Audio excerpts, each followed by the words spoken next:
السلام عليكم ورحمة الله وبركاته. وزارة الهجرة والمصريين في الخارج الحقيقة صوتها الفترة الأخيرة صوتها عالي في وسط المصريين، لأن الوزيرة القائمة على العمل في هذه الوزارة بتتحرك كتير جدا وبتعمل أعمال مؤثرة كتير، وخاصة للمصريين في الخارج. شفنا أحداث كتير حصلت وشفنا تحركات كتير كانت موجودة للوزيرة في ظل هذه الأحداث. في نفس الوقت شفنا زيارات مكوكية ليها بطول العالم وعرضه عشان تلتقي بالمصريين في الخارج. لكن النهاردة واحنا شايفين الوزارة بتتحرك بشكل مختلف، مش بتتكلم عن المصريين في الخارج، بتتكلم مع مصريين في الداخل، مصريين من أصول أجنبية عايشين هنا، بقت وطنيتهم زي وطنية اللي أهله عايشين بقالهم 7000 سنة في مصر، ويمكن أحيانا بتبقى أكتر. النهاردة بنتكلم على المصريين من أصول أرمينية، والمصريين من أصول أرمينية الحقيقة في ناس عارفة أسماء كبيرة ولمعة، وعارفين الفنانين وعارفين نيلي وعارفين فيروز وعارفين كل الأسامي الجميلة دي، لكن في أسماء تانية كبيرة قوي ساهمت في مصر اقتصاديا وسياسيا وفي مجالات كثيرة جدا. النهاردة احنا المصريين الأرمن، وده احتفال بيتم هذا الأسبوع بحضور وزير الأرمن اللي موجودين في الخارج، أو الأرمن اللي عاشوا في الخارج، وهو موجود هنا في مصر عشان خاطر يحتفي بهؤلاء الأرمن، بيربط بينهم وبين بلدهم الأصلي زي ما احنا بنربط مع المصريين اللي عايشين بره. احنا عارفين الدور المهم في النسيج الوطني اللي عملوه الأرمن هنا، وبالتالي اعترافا بهذا الدور السفيرة نبيلة مكرم وزيرة الهجرة والمصريين في الخارج اللي برحب بيها، أهلا وسهلا بحضرتك، هي اللي داعية لهذا الموضوع برعاية الرئيس عبد الفتاح السيسي طبعا، اللي شايف، وده مش أول تجمع بيحصل بالشكل ده يمكن تاني أو تالت، الوزيرة هتحكي لنا أكتر، لكن احنا شايفين ربط شكله جميل وإحقاقا لحقوق مهمة جدا. وبالتالي في ضيافتنا النهاردة مع معالي الوزيرة هيكون معالي الوزير مختيار هرباتريان، وزير المغتربين بجمهورية أرمينيا. You're most welcome. Good evening. Good evening. Did I pronounce it right? No. No. Can you correct me then? Makhitar Arab. Makhitar, not Makhtiar. Huh? Makhitar. Makhitar. It's a lot easier, Makhitar. Yeah. So let me start with you. I mean, I want to start with how young you are. How old are you? 28. You're 28 and you've been a minister now for how long? 4 months. 4 months? Yes. Okay, so I was 27 when I was appointed. Okay. and how come you've been selected or elected? Do you select ministers or you elect ministers in Armenia? We are selected by the Prime Minister, and the Prime Minister is selected by the Parliament. The Parliament is elected by the people of the nation. But as you may already know, 4 months ago, in April, May,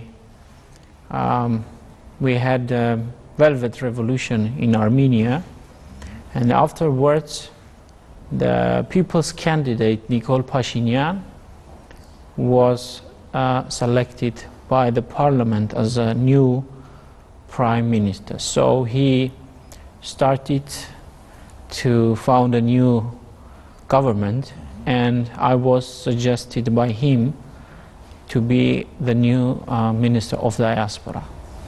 Okay, so you're the minister of diaspora.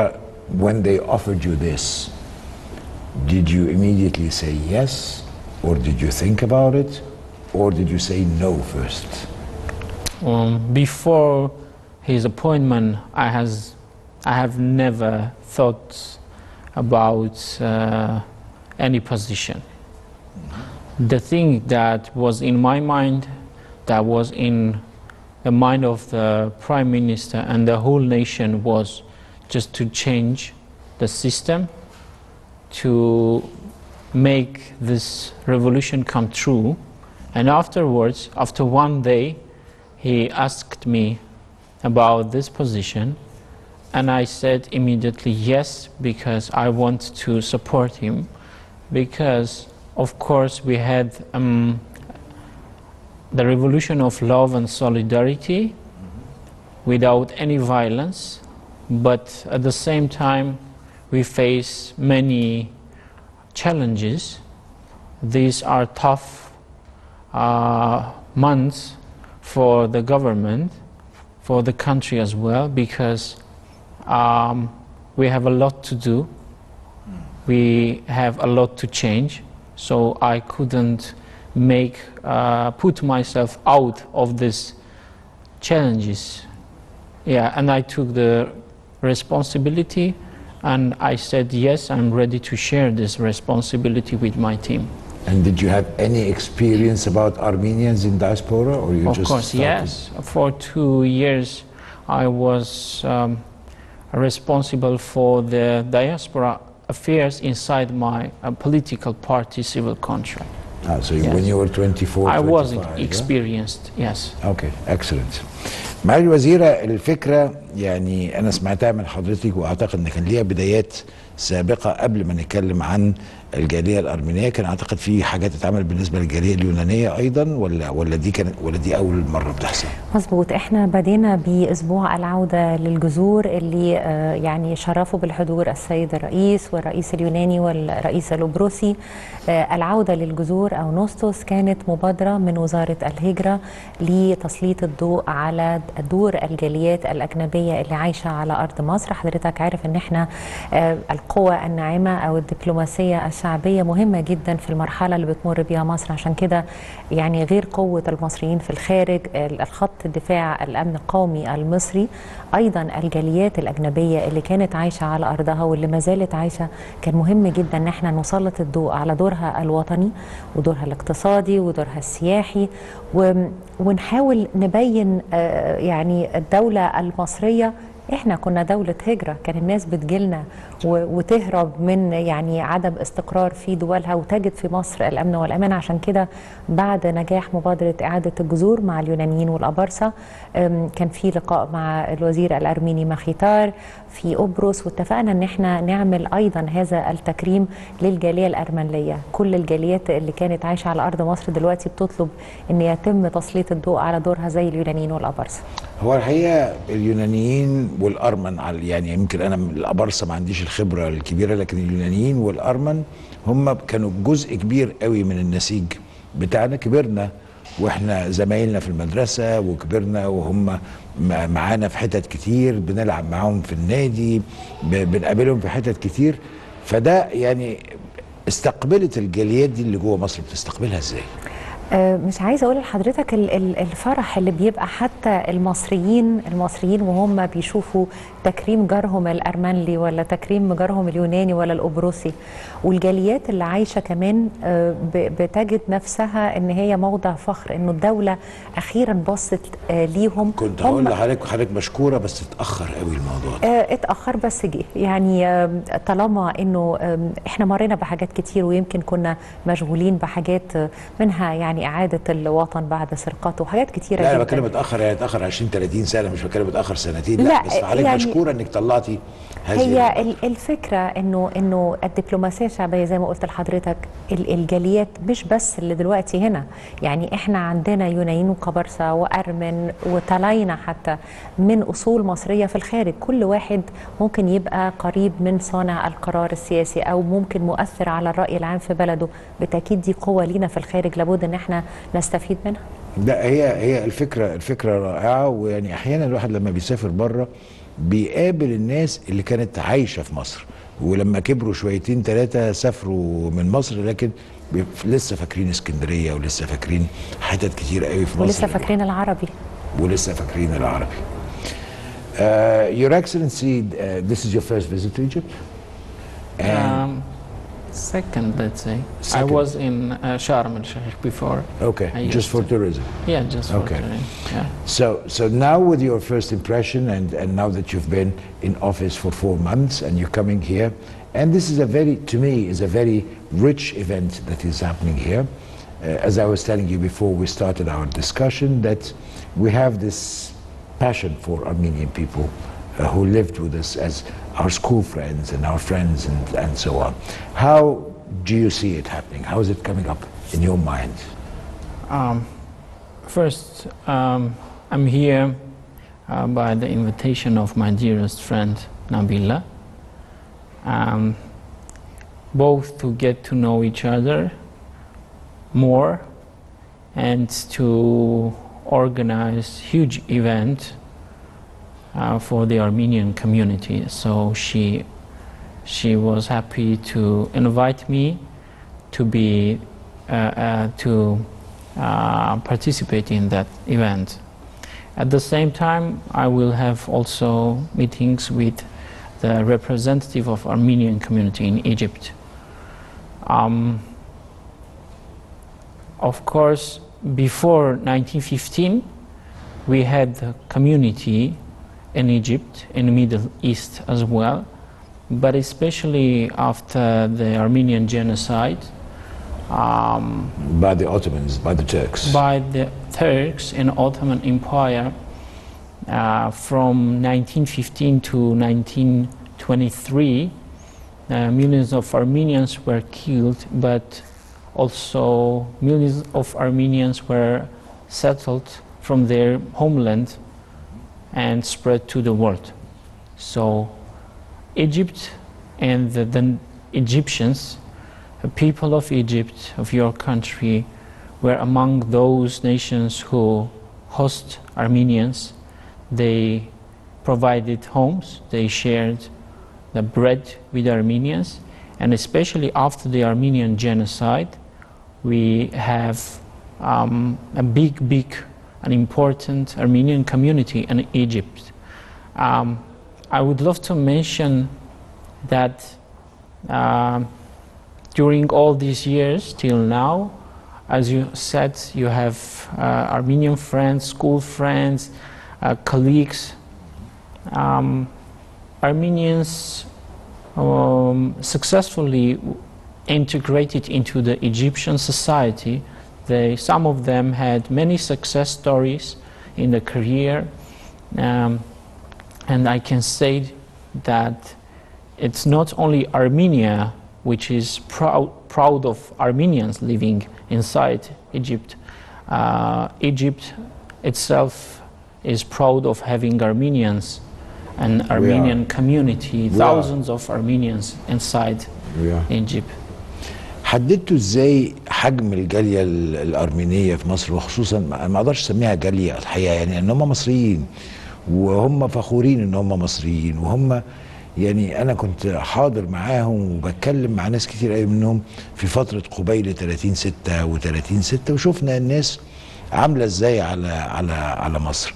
فحصرنا الناس المصريين ذوي الاصول الارمينيه ازاي وهم دايبين كده في وسط المجتمع. انا بتفق مع حضرتك في البدايه انه هم مش جاليه ارمنيه، هم مصريين، عشان كده احنا سمينا اللوجو بتاع الحدث او الامسيه دي احنا المصريين الارمن. انما عايزه اقول لك يا استاذ اسامه في شغلنا، يعني انا اول لما بديت طبعا بعد كلامي مع مخيتار اتقابلت مع البطرك، اتقابلت مع رؤساء الجاليات، هم منظمين جدا وساعدونا الحقيقه في قاعده البيانات اللي على اساسها بنختار الناس اللي هتحضر الايفنت اللي احنا عاملينه، وايضا المشاركين نعرف عنهم اكتر. فالحقيقه من الجاليات المنظمه جدا في مصر، عايزه اقول لحضرتك انه المصريين الارمن كان ليهم مشاركه قويه جدا في ثوره 30 يونيو ونزولهم بالاعلام وهم مصريين. انما ونصهم ساكن جنب الاتحاديه اصلا يعني. بالظبط، مظبوط. فبالتاكيد انه وصلنا يعني هم عددهم يتراوح من 7000 ل 8000، طبعا قبل كده زمان كان اكتر، انما وصلوا ل 7000. ما زالت الاصول موجوده، وما زال الكنايس والانديه زي الجامك والهومناتمن وقرارات، كل الحاجات دي موجوده، والحقيقه بتستقبل حتى المصريين كمان. فما كانش عندنا الحقيقه مشكله في ان احنا نصل ليهم. طيب يعني النهارده طبعا هو معظم اللي غادروا ما رجعوش ارمينيا، ممكن راحوا بقى امريكا وراحوا كندا، بقى التوجه العام ده. شبه كده التوجه اللي حصل مع مصريين كتير من يمكن من الستينات او من الخمسينات، حتى الاعداد عماله بتزيد انها تروح هناك. بالمناسبه بس كده يعني سريعا، هل احنا ناجحين في التواصل دلوقتي؟ لان احنا بقالنا كتير ما التقيناش انا وحضرتك في التواصل مع المصريين اللي بره، قدرنا نحصر المصريين اللي بره؟ بقرار من رئيس مجلس الوزراء كان في اقتراح مقدم من وزارة الهجرة ان احنا لابد ان احنا نعمل قاعدة بيانات للمصريين في الخارج. لما بنقول انه المصريين في الخارج 10 مليون، انا الحقيقة مش مقتنعة انه المصري في الخارج يبقى رقم، لازم يبقى يكون في بيان يعني مظبوط، الاسم، المهنة، الايميل، اذا يوصل له، هاجر من امتى، كل البيان ده. فعشان كده اللجنة شكلت بقرار من رئيس مجلس الوزراء، الهجرة، وزارة الاتصالات، وزارة الخارجية، وزارة الاتصالات والبنك المركزي. اللجنة دي ممثليها بيلفوا يا أستاذ أسامة على كل الوزارات والمؤسسات اللي موجودة في الدولة، لأن الحقيقة كل وزارة عندها قاعدة بيانات، بس كل وزارة قاعدة بقاعدة البيانات محتفظة بيها لوحدها. طب ليه ما نجمعش كل هذه القواعد؟ دي قصة كبيرة، قصة كل يوم، قصة كل يوم. إنما ابتدينا فيها، جهزنا شيت في وزارة الاتصالات إزاي إن إحنا عايزين المعلومة، وابتدت هذه اللجنة تروح وزارة التعليم العالي، عشان إحنا عندنا دارسين في الخارج وعندنا علماء وعندنا خبراء، وأيضا ابتدوا بعد التعليم العالي بالقوى العاملة شغالين في هذا الموضوع. وإن شاء الله بعد ما بنخلص يعني غير الوزارات ممكن تلاقي قاعدة البيانات في النقابات العمالية، ممكن تلاقي قاعدة البيانات في الهيئة الوطنية للانتخابات، في حتت كتيرة جدا موجودة في حتت كتير، لكن مش متجمعة مع بعض. مظبوط. فابتدينا نعمل الموضوع ده، ومنها إلى الخارج، لأنه الحقيقة أزمة الثقة اللي ما بين المواطن المصري في الخارج ومن دولته، يعني الحقيقة قربنا المسافات بشكل واضح. Interesting point here that we're talking about, Her Excellency. In the last point was just talking about Egyptians abroad, Egyptians who've emigrated and left Egypt, and that included Egyptians of Armenian origin who went to Canada and the US, very much like Egyptians of Egyptian origin. My question to you is, how do you get a proper database of the Armenians in diaspora? How do you get in contact with them? Is there like a system that you've established in order to be in continuous contact, and does that include the Egyptians as well? Let's say Armenian diaspora is well organized, but it doesn't mean that it's perfect, that we would love to have, because everywhere we face many problems in connection with all of them, because as you said, especially during last 20 years, not only from Egypt and the Middle East, many Armenians from Armenia, they left their homes because of social and economic problems. They are now like migrants, both in Russia, like post-Soviet countries, and in Europe, in America. So, of course, through the diaspora organizations, through Armenian churches, we are trying to involve all of them in the active life of the community. But at the same time, especially in the Western countries, not all the Armenians living in one country are involved in this process. So now what we are going to make is to try to make connections between them, to include all the Armenians in the daily life of community. Because, you know, sometimes they are not that much interested, they are somehow excluded from this part. So the Ministry of Diaspora... In my time, there was something called community. Now the word community means Facebook. And that's the big difference today, because people do not really gather physically. No matter, I mean, the noble issue is they don't gather physically like we used to do back in the 70s or so. So it's not the same anymore. Of course, I agree, but it's not only about that. sometimes it's about the agendas, it's about the ideologies which can make all of them united. So what we are going to do, and we already do with my team, we work with each of the organization in diaspora with different agendas.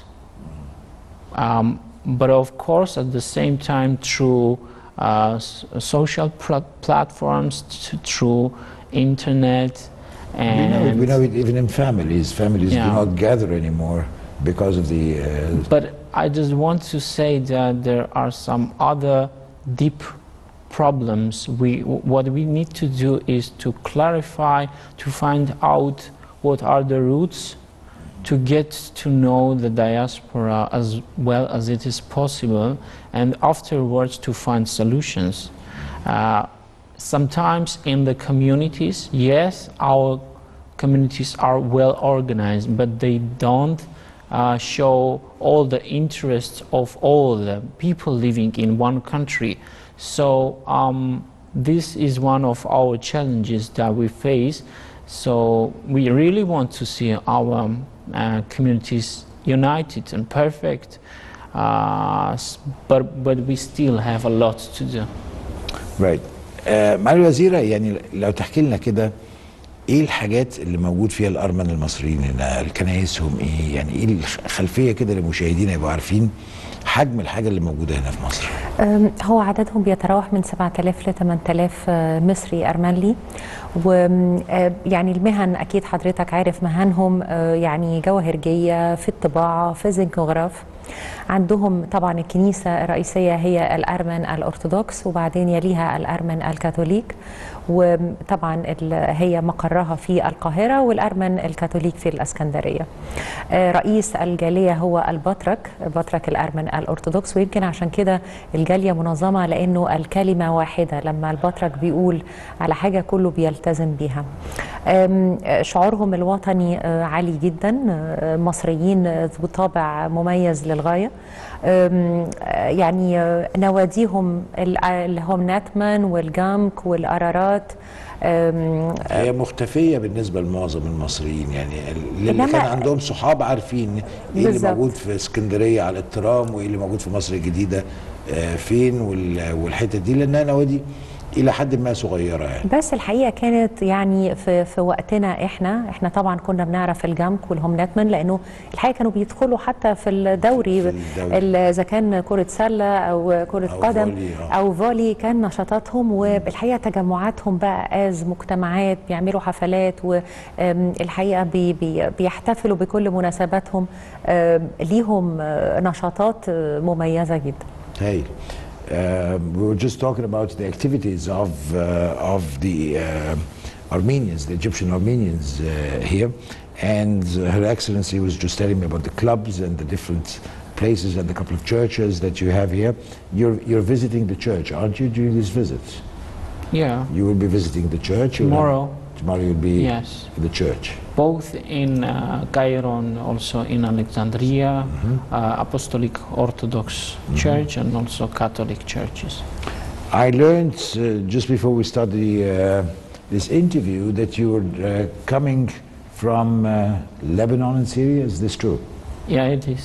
So Lebanon, it's a fantastic place. Syria is also a fantastic place, but it's going through a hard times. Tell me about that visit to Syria. I had contradictory feelings. From one side, I saw with my eyes because it was my first visit. I've never been before to a war place. To the Middle East. Ah, okay. Yeah, so including of course Syria. So I saw with my eyes what had happened in Syria, in Damascus, in Homs, which was totally destroyed, in Aleppo, which was half destroyed because of the war. I have met many Syrians with Armenian roots whoever I met, mostly they lost one, two, or even more family members, relatives. So of course I was sad. You could even see my tears. But from the second hand, I saw strong people. I saw not only strong Armenians, but also brave Syrians, people who still, after 7-8 years of war, they still are. They keep They're hoping. Not in war. They are in positive. Continuous bombing. All Yeah, the time. you know, half an hour before my speech in Aleppo, we heard the sound of bombing 600 meters far from the consulate building of Armenia in Aleppo. It was attacked, it was bombed, and unfortunately 6 people were dead. So still, of course, the situation is more or less stabilized, but still it's not stable. But people are full of hope, they are positive, they are brave. So I was impressed from the other side. I was impressed because I've never met such people before. And that was unbelievable for me. Why I visited Syria?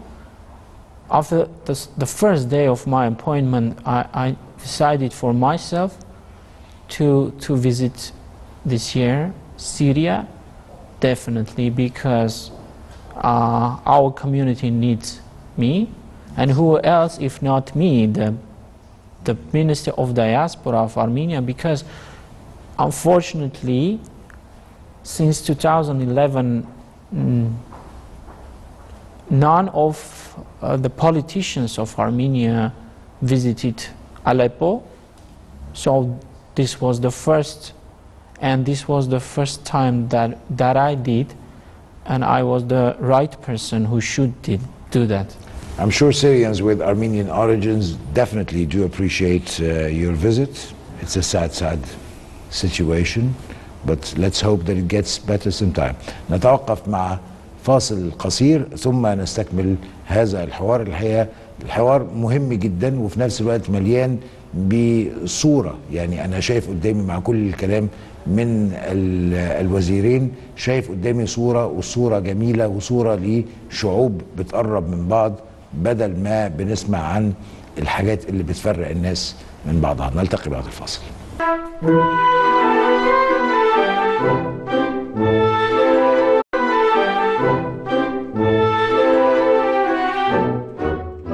السلام عليكم ورحمة الله وبركاته. مرة أخرى أرحب بحضراتكم، وبرحب بمعالي وزير المغتربين بجمهورية أرمينيا مخيتار هاربيتيان. That's correct this time. Good. Okay, I'm improving. برحب بمعالي السفيرة نبيلة مكرم وزيرة الهجرة والمصريين في الخارج. أهلا وسهلا. أهلا وسهلا. خلينا كده واحنا بنتكلم، يعني احنا المناسبة كلها زي ما كنت بقول كده في قبل الفاصل، مناسبة حلوة وصورتها حلوة وشكلها حلو، لكن النشاط اللي بيحصل في وزارة الهجرة والمصريين في الخارج جزء منه الحقيقة أنا لمسته في المجموعة من المصريين اللي جم من استراليا مؤخرا، ودي أعتقد كان ليها وقع، لأن متهيألي ده النقطة دي في العالم ده أول كونتاكت يحصل فيها. مظبوط. أنا رحت أستراليا 3 مرات، والحقيقة كان نوع جديد من التواصل، لأنه بعد المسافات كانت بتخلي الكثير ما يروحش أستراليا. إنما بقورة هذا الموضوع مش بس إن إحنا دشنا مجموعة الصداقة المصرية البرلمانية الأسترالية، ومش بس إن في مصر تستطيع بالتاء المربوطة جبنا كابتن منى شندي وزارة القوات البحرية. ابتدينا مع الجيل الثاني والثالث من الشباب المصريين الأستراليين بيزوروا مصر. الحقيقة عملنا برنامج مكثف بالتعاون مع وزارة الشباب والرياضة وأيضا وزارة الدفاع. الولاد دول كانوا محتاجين أنه يعرفوا أكتر عن مصر. اللي بيسمعوه في أستراليا مخالف تماما للحقيقة، عشان كده كان في تنظيم لمحاضرات في أكاديمية ناصر العسكرية. كان في زيارات للكنيسة البطرسية عشان يشوفوا يد الإرهاب عملت إيه في الكنيسة، والدولة عملت إيه عشان تعيدها مرة أخرى، مش بس لجمالها إنما لممارسة إعادة ممارسة الصلاة في هذه الكنيسة. كان في لقاء أيضا مع فضيلة الإمام الأكبر شيخ الأزهر، وإزاي يوضح لهم موقف الأزهر من الأفكار المتطرفة ومن الإرهاب بصفة عامة. وأخيرا النهاردة حرصت إنه يكون في أيضا ممثل عن جهاز أو هيئة الرقابة الإدارية، لأنه كانوا بيكلموا أنتوا عندكم فساد وعندكم رشاوي وعندكم، فكان الحقيقة مهم جدا أن يجي ممثل من هيئة الرقابة الإدارية يتكلم عن كل القضايا اللي الدولة الحقيقة بتواجهها. شغلة بال الناس أكيد، يعني الناس كلها شايفة الصورة بالظبط حاجه، واللي بيحصل فيه طبعا فساد وفيه ده، والا ما كانتش الرقابه الاداريه اشتغلت. هم ما كانوش يعرفوا بقى الحاجات دي، وما كانوش يعرفوا انه في قضايا هم فاهمين ان القضايا دي من زمان. فالحقيقه المسؤول فهمهم انه ده احنا لغايه الشهر اللي فات وما بيهمناش اي وظيفه سواء محافظ سواء وزير، اللي بيرتسي او اللي الحقيقه بنرصد خطا عليه على طول بيتم ضبطه. فالحاجات دي دول سفراء لينا، لما سفراء لينا دول يبتدوا ان هم يعرفوا. مش عايزه اقول لحضرتك كل واحد خارج من هذه الرحله يعني بتفكيره والمسؤوليه اللي بتقع على عاتقه لتوضيح الصوره الحقيقيه قد ايه. دول كانوا 20 مجموعه 20 من شباب المصري الاسترالي. في يناير ان شاء الله عندنا 70 هم الباكوره الاولانيه، واللي جاي اكتر ان شاء الله. ان شاء الله. Okay, Mr. Minister, now that we're looking at the overall picture, and by the time we're putting this on air, probably it will be during the time of the celebrations that will be happening on Wednesday. So I'm sure we will be also be viewing some of the incidents and the events that actually, that you'll be attending. What kind of, though I know that it is not your domain, but what kind of cooperation that Egypt and Armenia may be having in the future, because there are so many similarities, there are so many things we can cooperate with, where both countries are striving for a better life for their citizens? There are many areas that I see the possibility and the huge potential that we can work together. But as a Minister of Diaspora, I would of course mention the importance of collaboration between our two institutions, because we both have big diaspora, and honestly we have a lot to share with each other. We have a lot to learn from each other. You know how we have worked, all the success stories that we have, and Nabila of course has a lot already done, because I'm well aware, and I of course because of that as well I'm here, because I like what she has done, and I would love to get well known. How do you see the work with diaspora, Egyptian diaspora? How do you, which are your visions? And I would definitely love to share our visions as well. Yes. But come on, let's do some marketing for Armenia, okay? Armenia is about 3 hours away from Cairo. 3? 3 hours or less or more? Yeah, let's say 3, yeah. 3, I mean, so it's closer than most of Europe to us. Yes, you are right. Like, it's closer than France or the UK, yeah, of and course. so on. Tell me about, if I travel tomorrow to Armenia, what am I going to see? Where should I go? As a tourist. As a tourist, yeah. Or as my guest? No, as a tourist, and then I'll decide, because I'll bring in a lot of friends from Egypt to visit Armenia. Armenia has an unbelievably rich history and historical heritage, cultural heritage. You will, for example, 10 days, 20 days are not enough for you as a tourist to feel Armenia, to see Armenia. Maybe some part, as Egypt as well. these are not just words. It's about the history, rich history, because it's about the civilizations which are coming from decades. So yes, of course,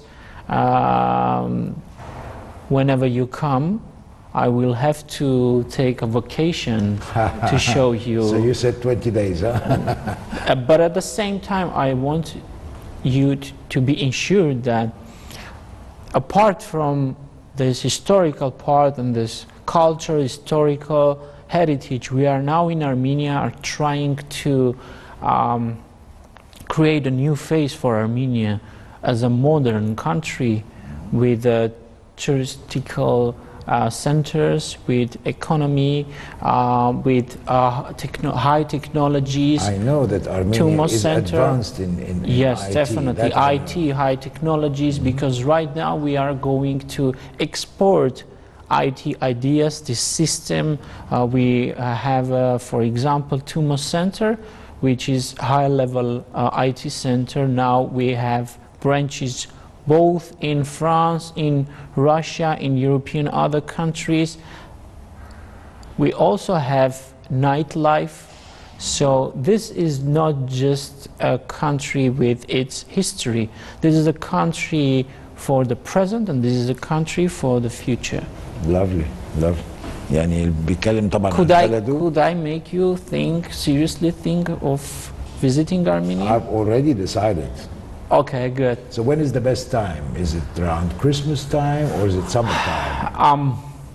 Let it be autumn, spring, and summer.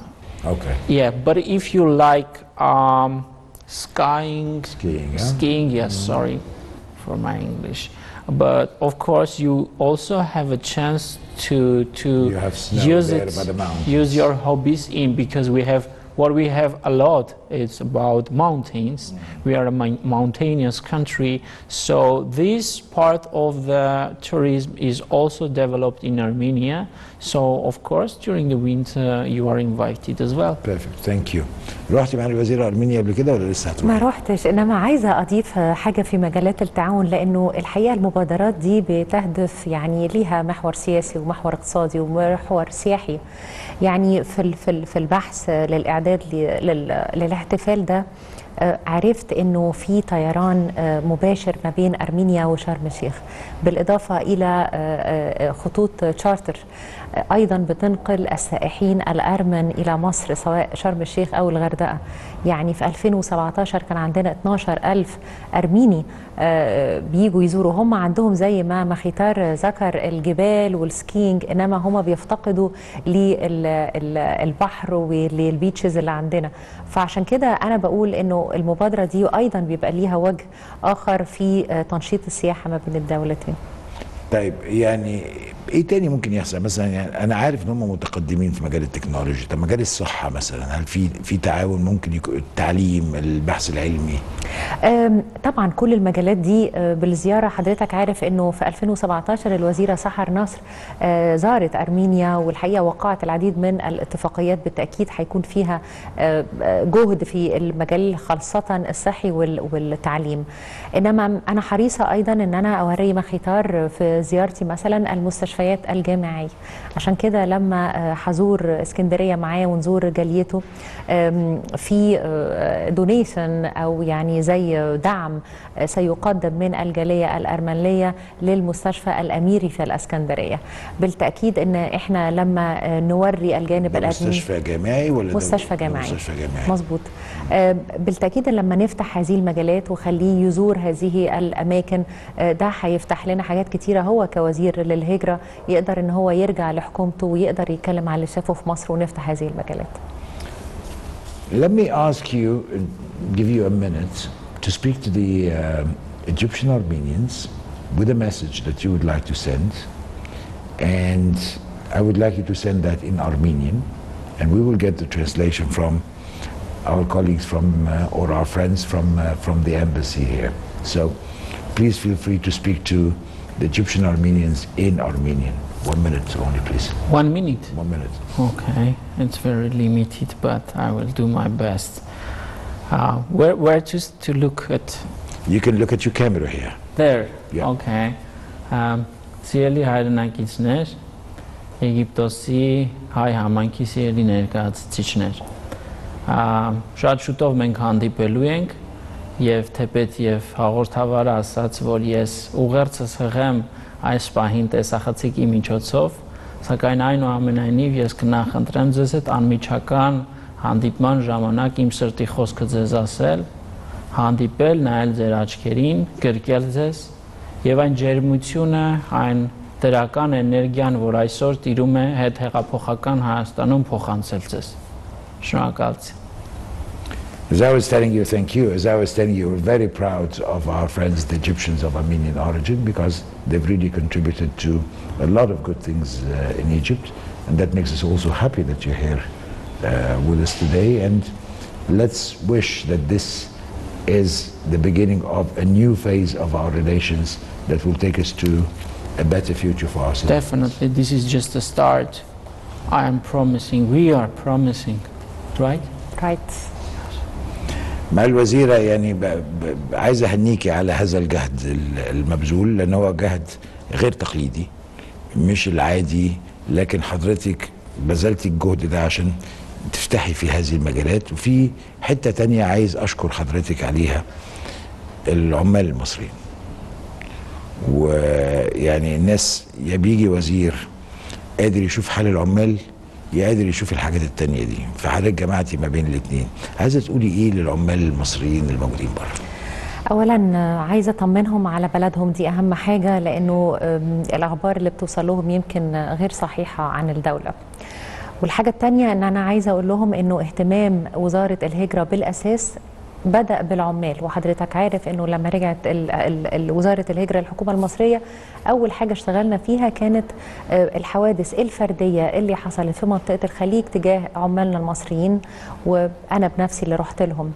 انما تواصلي معاهم عايزه اقول لحضرتك على الواتساب، هم تليفونهم او تليفوني معاهم، موضوع اطلاق الاجازات ده بالتاكيد كان بالنسبه لهم ده مهم. تنفس، لأنه كان في مشكلة كبيرة. إحساسهم أن كل قضية أو كل مشكلة وزارة الهجرة بتحرص أن هي ترد عليهم. وأكيد حضرتك عارف أنه في المرحلة الأخيرة إحنا عملت فيديو على موقع الفيسبوك للوزارة برد أنا شخصيا على كل الأسئلة بعد تجميعها، فبالتأكيد تواصلي معاهم وأنا بكلمهم عادي زي ما بكلم حضرتك، ده بيطمنهم، وبعمل هذا الموضوع شهريا عشان يبقى هذا التواصل مباشر. بحيي حضرتك على المجهود ده، وبحيي حضرتك على استقدام العلماء المصريين اللي في الخارج وكل الحاجات دي. يعني هم 3 سنين بس حصل فيهم حاجات كتير بحييك عليها، وبشكر حضرتك شكرا جزيلا. كل الشكر لمعالي وزيرة الهجرة والمصريين في الخارج السفيرة نبيلة مكرم. كل الشكر للسيد مخيتار هيرابتيان. That's right this time, isn't it? Close? More or less close. So can you say it once for our audience? The last time? Yeah. Makhitar. Yes. And the family name? Hayrapetyan. Makhitar Hayrapetyan. It's very easy. كل الشكر لحضراتكم.